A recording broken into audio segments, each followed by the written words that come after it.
ఇంకోటండి ఇందాక అన్నాను కదా, అంటే if we just have to give it a name as a god or nature లా అనుకోండి. ఇది కూడా from one of your conversation with the pastor.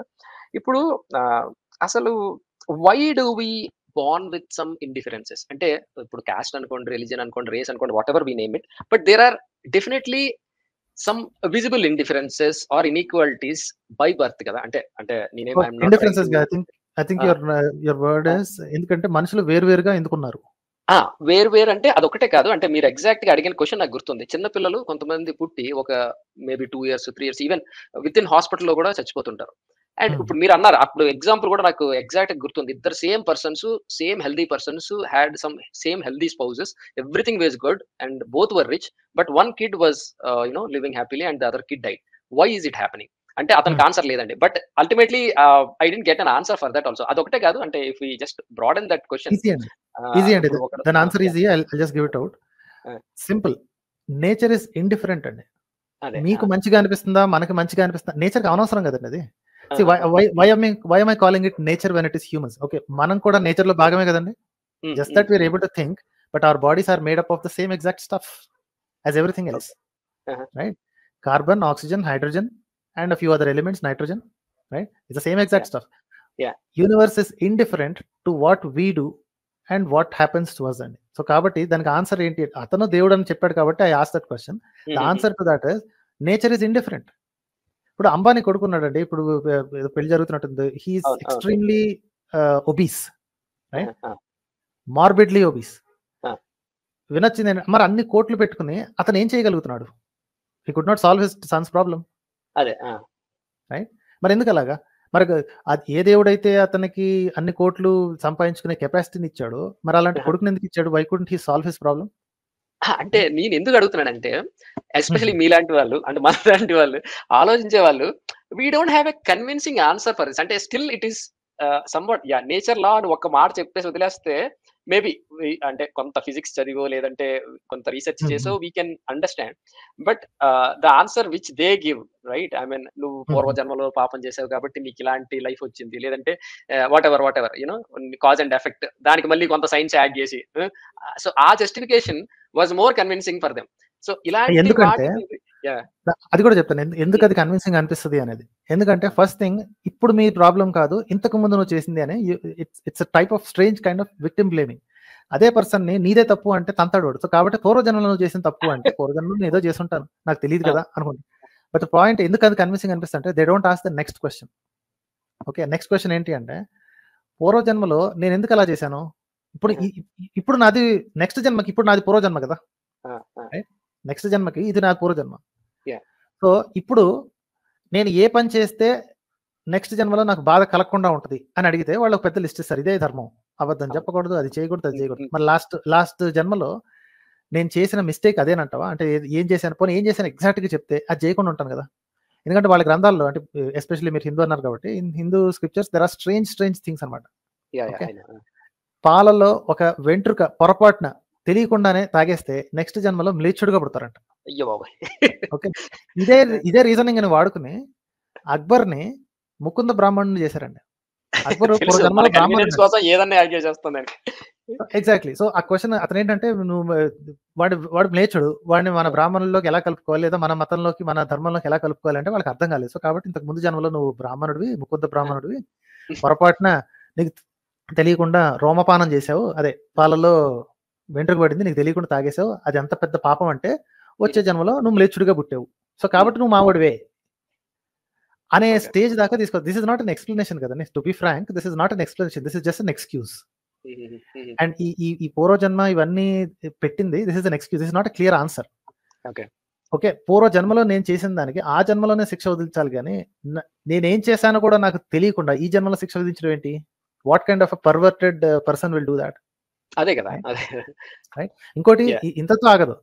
మనం చేసిన పాపం మన పిల్లలకి అంటుతుంది, వాళ్ళ తర్వాత తరాలకు అంటుతుంది, ఆ తర్వాత what kind of sadistic, masochistic, strange kind of person will do that, right? ఇలాంటి, సో మనం చేసిన తప్పుకు మనం చెప్పాలి, నువ్వు ఏం తప్పు చేసావు నీకు చెప్పి నీకు చెప్పాలి. సో ఈ మాట అన్నాం కాబట్టి నరకాన్ని ఇన్వెంట్ చేశారు. నరకం ఇప్పుడు మనం చేసిన పాపాలకి ఏంటి, పద్దులు లెక్క రాసి అకౌంట్లో డెబిట్లు క్రెడిట్లు అని తీసుకుని వెళ్ళి ఇది నరకంలో పడేస్తాడు. నరకంలో పడేసి ఆల్రెడీ అయిపోయిన తర్వాత మళ్ళీ వచ్చే జన్మలో నాకు ఎందుకు తప్పుడు జన్మ ఇవ్వటం, రైట్? సో దానికి కూడా ఒక లూప్ హోల్, అంటే ఎవ్రీ క్వశ్చన్ ప్రతి దానికి కూడా ఒక లూప్ హోల్ ని యాడ్ చేసుకుంటూ దాన్ని కంటిన్యూ చేస్తూనే ఉన్నారండి. It doesn't make any sense, but still they continue. ఎలా అంటే పుణ్యం గానీ పాపం గానీ లెక్కంతా రాసిన తర్వాత చివరిన కొంచెం మిగిలిపోద్దంట. అంటే పాపం ఎక్కువ చేస్తే బ్యాలెన్స్ అయిపోయిన తర్వాత రెసిడ్యువల్ ఉంటుంది కదా సార్, ఆ రెసిడ్యువల్ భరించడానికి అని చెప్పి నెక్స్ట్ జన్మలో నీకు కావాల్సింది ఇస్తాడు. అంటే మంచి మిగిలిపోయింది అనుకోండి, ఉత్తమ జన్మ ఇస్తాడు. చెడు మిగిలిపోయింది అనుకోండి, ఇంకా మనిషిగా పుట్టాలంటే ఎంతో కొంత పాపం అంటించుకుని పుట్టాలంట, అది లేదంటే మనిషిగా పుట్టలేడంట. సో ఇలా ఈ కాంప్లెక్స్ థింగ్స్ వాళ్ళు యాడ్ చేసుకుని కంటిన్యూ చేసి చెడగొట్టి చేస్తున్నారు తప్ప దీస్ ఆర్ నాట్ ఎక్స్ప్లెనేషన్స్. ఇది మామూలు ప్రశ్నలకి వీగిపోతాయండి. అదే అవును. సరే, ఇంకొకటి జస్ట్ లాస్ట్ క్వశ్చన్ అండి. ఇది కూడా మీ మనుస్మృతి ఇది అది విన్నాను, maybe I didn't listen it completely, but ఒకటండి నాకు జస్ట్ బేసిక్ ఒక క్వశ్చన్ ఏంటంటే, ఇప్పుడు ఈ స్క్రిప్చర్స్ అన్ని typically written around maybe 8th century or 9th century I think so అని చెప్పారు కదా అప్పుడు, అంటే ఈ స్క్రిప్ట్స్ గురించి కూడా మాట్లాడారు. ఇప్పుడు ఈ బ్రాహ్మిన్స్ అనే సెక్ట్ ఒక రేస్ అనుకోండి, లేదంటే క్యాస్ట్ అనుకోండి, ఈ బుక్ ఈ మనుస్మృతి రాసే టైంకి ఆల్రెడీ వాళ్ళు ఎగ్జిస్ట్ అయి ఉన్నారా? అంటే అసలు ఈ క్యాస్ట్ అనేది ఇప్పుడు బుక్ రాయక ముందే వాళ్ళు ఉంటే బుక్ రాసిన తర్వాత ఇంకా ఫర్దర్ ప్రాపగేట్ అయిందా, లేదంటే ఆ బుక్ రాయక ముందే క్యాస్ట్ ఎగ్జిస్ట్స్? ఎన్ని క్యాస్ట్ ఉన్నాయి అసలు అంతకుముందు? దీనికి ఒక చిన్న ప్రాబ్లం ఉందండి. వీళ్ళు లిపి లేక ముందు ఇంతకు ముందు ఏది రాసుకోలేదు. ఓకే, ఫస్ట్ థింగ్ ఏంటంటే మన ఫండమెంటల్ థింగ్ ఏంటంటే ఆల్రెడీ మైండ్ లో ఉంటేనే బుక్ లోకి వస్తుంది, రైట్?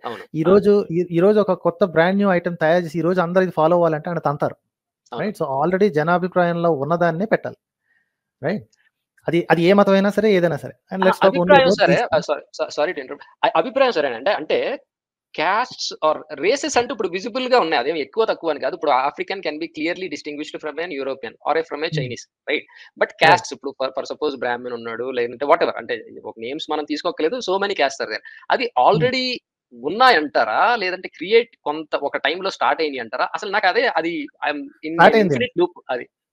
దానికి ఇబ్బంది ఏం లేదు. See this kind of differentiation ఏది ఈ sorry I have to be very clear here. Okay, distinction కి డిస్క్రిప్షన్ కి డిస్క్రిమినేషన్ కి తేడా ఉందండి. డిస్క్రిప్షన్ అంటే ఒక ఏరియాకి అధిపతి లాగా అందరినీ కంట్రోల్లోకి తెచ్చుకునేవాడు రాజు. ఓకే, దాన్ని మీరు పతి అనొచ్చు, లేకపోతే ఒక ఏరియాకి రాజు అనొచ్చు, ఒక చీఫ్ అనొచ్చు, లేకపోతే ఒక సర్పంచ్ అనొచ్చు, whatever you call it, there is a leader. Okay, ఆ లీడర్ ని మీరు రాజు అనొచ్చు, లేకపోతే ఇంకో రకం. So this is a descriptor. Okay, రాజు ఇస్ అ డిస్క్రిప్టర్. అలాగే పనులు చేసేవాళ్ళు, వ్యవసాయం చేసేవాళ్ళు కొంతమంది, that is there specialization in వ్యవసాయం చేసేవాళ్ళు, వాళ్ళని వ్యవసాయదారులు. దీస్ ఆర్ నాట్ కాస్ట్స్ అండి. Okay, these are just the descriptors. Okay, మనం చేసే ఇప్పుడు సి ప్రోగ్రామర్, పైథాన్ ప్రోగ్రామర్, అది వాళ్ళ కులాల పేర్లు కావు, వాళ్ళ క్యాస్ట్ పేరు కావు, వాడు చేసే పని అంతే. ఈ రోజు ఇది చేస్తాడు, రేపు పొద్దున సి పెద్ద ఇది లేదు, సి షార్ప్ కి పెద్ద ఇది లేదు, గేమ్స్ లో నాకు లేదు, నేను కమర్షియల్ అప్లికేషన్ చేస్తానని దీనికి వచ్చేస్తాడు, పైథాన్ కానీ దానికి వచ్చేస్తాడు, right? So that was these are just descriptions. ఇవాళ నేను ఇది, రేపు పొద్దున ఇంకొకటి. ఓకే, ఇది వీటిని సాలిడిఫై చేసి ఇది ఇలాగే ఉండాలి, ఇది తప్ప వేరేది మారటానికి లేదు అని ఎప్పుడైతే మొదలు పెట్టారో that became the solid cost system. ఇలాంటి పిచ్చ ఇందులో సగం పిచ్చ ఈ మిగతా ప్రపంచంలో కూడా ఉందండి. ఇప్పుడు రాజుకి వాడి కొడుకే రాజు అవుతాడు మళ్ళీ, రైట్? అయితే ఇంకొక చోట నుంచి వాడి తండ్రి రాజు కాకపోవచ్చు, కానీ వాడికి ఫైటింగ్ ఎబిలిటీ ఉంటే వాడు వచ్చి ఈ రాజుని తన్నేసేసి వాడి వంశాన్ని ఎస్టాబ్లిష్ చేయొచ్చు, రైట్? ఈవెన్ అగ్రికల్చరలిస్టులు కూడా కొన్నిసార్లు కొన్ని అప్రైజింగ్స్ లో గెలిచి రాజ్యాలను ఏర్పరచుకున్న వాళ్ళు ఉన్నారు. సో పుట్టుకతో ఈ మనిషి ఇదే పని చేయాలి అనేదే ఇక్కడ కనిపెట్టింది, ఈ భారతదేశంలో కనిపెట్టిన సిస్టమ్. అదే కానీ అంటే నాకు maybe wrong, just correct me if I'm wrong. అంటే న్యాచురల్ ఆర్డర్ లో ఎవరైతే dominant or intelligent or even pervert, okay, ఎదుగుతూ వచ్చారో అండ్ ఫార్మ్డ్ సబ్ గ్రూప్స్, వాళ్ళు మనం ఇది వాడది అని డిసైడ్ చేసి they started living separately as groups, and పోను ఇంకా డౌన్ ద లైన్ ఆ గ్రూప్స్ ఇంకా ఫర్దర్ గా డెవలప్ అయ్యి అప్పుడు డెవలప్ చేసిన కాన్సెప్ట్స్ అంటారా ఈ క్యాస్ట్స్ అన్ని? అంటే ఇప్పుడు ట్రైబ్స్ లో మనం ఈవెన్ అమెజాన్ గాని, ఈవెన్ అండమాన్ నికోబార్కి వెళ్ళినా ఆ ట్రైబ్ లో ఒక లీడర్ ఉంటాడు. అది అవును. నేచురల్ ఆర్డరా లేదంటే హెరిడిటరీయా? ఐ మీన్ ఫ్యామిలీ లేదు లేదు పరంగా వస్తుందా? న్యాచురల్ ఆర్డర్ అండి. ఇప్పుడు యాహ్! జంతువుల్లో కూడా ఇదే కనిపిస్తుంది కదా, లీడర్ ఆఫ్ ద ప్యాక్ అనేది ఒకటి ఉంటుంది. ఓకే, అవును. And and that is gained by the aha! Trust of the community. ఇప్పుడు వుల్ఫ్ యాహ్! ప్యాక్ ఉంటుంది. అవును. ఓకే, తోడేళ్ల గుంపు. దానికి అవును. ఒక లీడర్ ఉంటుంది, లీడర్ ఆఫ్ ద ప్యాక్ ఉంటుంది. Exactly. Okay, yeah! Yeah! Yeah! Ah yeah! Leader of the pack it proves with others that హుహు. He is officially the leader. Yeah! Fight చేసి యాహ్! గానీ లేదా వాటి వాటి సంఘానికి ఏది కుదిరితే అది ఎక్కువ ఏంటి హంట్స్ చేసి గానీ whatever the way they prove it to the pack and then become the leader. అంతేగాని లీడర్ కొడుకు ఆటోమేటిక్ లీడర్ అవ్వడం అందులో. ఆ! ఇలాంటి ఎగ్జాక్ట్‌లీ. ఇలాంటి పిచ్చ హ్యూమన్స్ లోనే ఉంటుంది అనమాట. అదే. ఆ! ఆ! రాజు ఆ! కొడుకు ఆటోమేటిక్ గా రాజు అవటం అనేది, రాజు కొడుకైనా ఎవరైనా సరే, ఇది లయన్ ప్యాక్స్ గానీ లేకపోతే ఏదైనా సరే దే హ్యావ్ టు హుహు. ప్రూవ్ ఇన్ ఎ హుహు. కాంటెక్స్ట్. ఆ కాంటెక్స్ట్ యుద్ధం కావచ్చు, ఆ కాంటెక్స్ట్ ఎక్కువ పిల్లల్ని కనడం కావచ్చు, what ever it is, there is a contest. హుహు. హ్యూమన్స్ లో ఆ కాంటెస్ట్ ని అవాయిడ్ చేయడానికి ఇది కనిపెట్టబడింది. రాజు కొడుకు రాజు, ఆల్రెడీ వాడి దగ్గర పవర్ ఉంది కదా, వాడు తొక్కి మిగతా వాళ్ళందరినీ తొక్కి నా కొడుకుని మీరు రాజుగా యాక్సెప్ట్ చెయ్యండి అని ఫిక్స్ చేస్తాడు.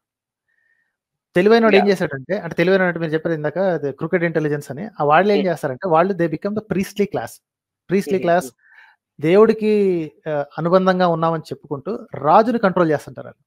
అవును. హ్మ్. Right, and this happens all over the world. ప్రపంచం అంతా జరిగింది, ఇదేం కొత్త విషయం కాదు. యాహ్! ఆ ప్రీస్ట్లీ క్లాస్ అమెజాన్ ట్రైబ్స్ లో ఉన్నారు, ఆఫ్రికన్ ట్రైబ్స్ లో ఉన్నారు, యూరోపియన్ ట్రైబ్స్ లో, అన్ని చోట్ల ఇదే పని. ఒక హ్మ్. మతాన్ని దేవుడిని అర్థం పెట్టుకుని ముందు రాజుని బుట్టలో వేసుకోవాలి. ఆ రాజే హ్మ్. మనం, వీళ్ళు డైరెక్ట్ గా ఎప్పుడు యుద్ధానికి దిగరండి. అవునవును. ప్రీస్ట్ అవును. హ్మ్. హ్మ్. priestly class never gets down on the war. They'll yeah! influence the kings to get into yes. war and kill each other. అదే గదా! ఆ! మనోళ్ళు ఇంకా తెలివిగా రూల్స్ రాసుకున్నారు అనమాట. నువ్వు ఏ రాజైనా గానీ, ఏ రాజ్యమైనా గానీ బ్రాహ్మణుడిని చంపితే నీకు మహా పాపం. బ్రహ్మహత్య పాపకం. సో అదే కాబట్టి గదా! గెలిచిన రాజు కూడా ఓడిపోయిన రాజు కింద ఉన్న బ్రాహ్మణుల్ని చంపటానికి వీల్లేదు. వాట్? అసలు ఇంత అద్భుతంగా ప్రపంచంలో అసలు ఎక్కడ ఎవడు రాసి ఉండడండి నాకు తెలిసి. ఎగ్జాక్ట్‌లీ. సో ఒక విధంగా ఆలోచిస్తే ఏం సిస్టమ్ కనిపెట్టారురా భయ్ అసలు, వాళ్ళని అంటే మాత్రం the length of breath is also అసలు మాగ్నానిమస్ అండి. అసలు ఎక్కడ అంటే మనం ఏ కల్చర్ చూసినా ఏదో ఒకటో రెండో బుక్స్ ఉంటాయి. అసలు ఇంత లెంగ్త్ అండ్ బ్రెత్‌లో yes. Can't yes. Even imagine. మీరు చెప్పినట్టు వాళ్ళ ఊహాశక్తికి అసలు అండ్ ఆ కలెక్టివ్ ఎఫర్ట్ కూడా మేబీ. యాహ్! అది మాత్రం మెచ్చుకోదగ్గ. అంటే ఈవెన్ విలన్స్‌ని కూడా మనం ఒక్కోసారి మెచ్చుకోవాల్సొస్తది చూసారా? So yeah! వాళ్ళ వాళ్ళ ఇంజీనియస్ తెలివితేటలని, అది మంచిగా చెడుకా ఎగ్జాక్ట్‌లీ. అనేది పక్కన పెట్టి you have to see that ఇంత స్కెచ్ చేసి అసలు ఎలా ఏయగలిగారు? అంతమందిని అదే ఎలా కదా! హ్యాండిల్ చేయగలిగారు? ఆ స్కెచ్‌ని అలా అదే. కంటిన్యూ ఎలా చేయగలిగారు? యాహ్! రైట్. యాహ్! అదండి. అది. Okay. Okay sir. Right very sir అయితే. Nice talking to you. Thank you. Thank you. Bye. Thank you అండి. Thank you.